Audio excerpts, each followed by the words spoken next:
Good morning. I was riding over this morning. I was thinking about the call to worship. Dylan texted me last night and asked me to do this cue for the call to worship. I was thinking about why are we called to worship? So I pose that question to you. Why are we called to worship? Why is there such a thing as a call to worship? I suggest to you that it is because all of us have been in different places this very week. We've experienced different things. We've gone through all kinds of things. And we need to be called together as the body of Christ to rise above all the things we've experienced this week. What we've experienced this week is important.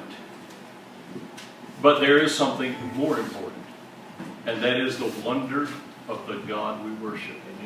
So I invite you to stand this morning. This song simply says, "Come, now is the time to worship. Come, now is the time to give your heart." It's a prayer, if you will.